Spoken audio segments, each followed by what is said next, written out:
안녕하세요. 오늘도 어김없이 일주일 만에 다시 찾아온 올리브 크루즈 선장 뽀빠입니다. 오늘의 영상은 생활 하수, 오수 및 우수 배관 작업에 대하여 보여드리겠습니다. 작업 영상과 함께 전원주택을 건축하는 방식의 종류와 장단점에 대하여 알아보겠습니다.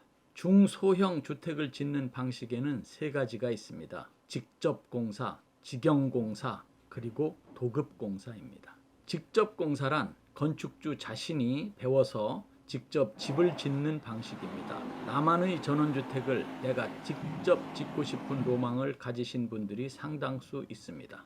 건축주의 취향에 맞게 가장 확실하게 저렴하게 지을 수 있지만 오늘날에는 사실상 확률이 희박합니다. 배워야 하는 건축 상식이 너무 많기 때문입니다. 건축 관련업에 종사하는 분들이라면 가능할 수도 있겠죠. 따라서 보통의 건축주가 선택할 수 있는 방식은 직영공사와 도급공사 두 가지입니다. 직영공사란 구조물의 주인이 직접 자재, 노무자, 기계설비 따위를 조달하여 공사하는 일로 정의됩니다. 즉 건축주 스스로가 원청이 되어 하청을 두고 공사를 한다는 말입니다.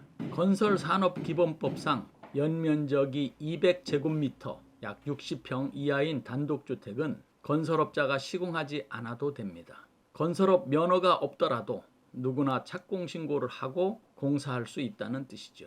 요즘 똑똑한 건축주가 공부하고 발품 팔아 가성비 높은 집을 직접 짓고자 선택하는 방법이기도 합니다. 그러나 건축주가 직접 시공하는 경우보다는 현장 소장을 고용하거나 지인 찬스, 소규모 시공업자에게 공사를 맡기는 경우가 대부분입니다. 직영공사의 최대 장점은 건축비 절감입니다. 도급공사보다 부가세, 시공사 이윤 약 15%, 관리비 등을 줄일 수 있습니다. 시공팀에 직접 지불하는 인건비에는 당연히 부가세가 없으며 소규모 자재상의 경우에 현금으로 결제하면 부가세를 발행 안 하기도 하므로 부가세를 줄일 수 있습니다.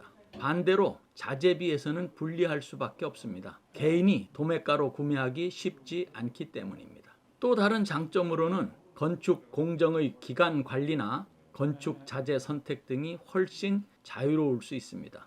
유의할 점으로는 현장 근로자의 인건비에 신경을 써야 합니다. 공사가 하루만 늦어져도 비용 상승을 피할 수 없습니다. 직영공사의 단점은 시공업자와 하청공사 계약을 맺었다 하더라도 공사 과정에서 일어나는 모든 사고나 불상사에 대해 원청인 건축주에게 원천적 책임이 있습니다. 따라서 산재보험 가입은 절대적입니다. 또한 하청 계약한 시공사에게는 원칙적으로 하자 보수의 책임이 없습니다. 반드시 계약에 명시하거나 별도의 계약을 통해 하자 보수 계약을 할 수 있습니다. 이외에도 직영공사의 최대 단점은 설계, 시공 등 건축 과정에 대한 명확한 이해 없이 착수했다가 오히려 돈은 돈대로 들고 결과물도 엉망인 사태가 벌어지는 것입니다. 집을 짓다가 병이 나거나 10년은 늙은 것 같다는 등의 경우가 많은 부분 직영공사에서 발생합니다. 건축회사를 찾아갔는데 막상 계약 시에 직영공사로 하면서 집 짓는 전 과정을 지휘하는 현장 소장을 두고 건축하는 경우도 많습니다. 문제는 이렇게 고용된 현장 소장이 제대로 된 건축 전문 지식이 없는 경우도 허다합니다. 시공사에서 건축주 직영공사를 유도한다면 종합건설 면허가 없을 가능성이 있습니다. 이런 시공업자는 전반적으로 부실 시공의 우려가 있고 사후 관리 받기도 어렵습니다. 상대적으로 낮은 공사비에 현혹되어 부실한 건물을 인도받게 되는 건축주는 자신이 시공자이므로 제대로 된 피해 보상도 받기 힘들고 그 책임을 고스란히 떠안아야 합니다. 비용을 아낄 수 있는 최선의 방법이지만 위험 요소를 최소화하기 위해서 끊임없이 공부해야 합니다. 관련 강좌를 통해 건축에 대한 지식을 충분히 쌓고 자재 전시장을 찾아 직접 눈으로 보며 건축 자재의 기능을 파악하는 등 전체 공정을 이해할 정도가 되면 각 시공 방법의 장단점을 파악하게 되므로 자신감 있게 직영공사를 진행할 수 있게 되겠죠. 오늘은 올리브 크루즈 건축 과정 중 생활 하수, 오수 및 우수 배관 작업 영상과 함께 전원주택을 건축하는 방식 중 직영공사의 장단점에 대하여 알아보았습니다. 다음에는 도급공사 등의 장단점에 대하여 말씀드리겠습니다. 거실에서 보면 큰 유람선 같다는 어느 분의 말씀을 듣고 저희들의 보금자리를 올리브 크루즈로 부르기로 하였습니다.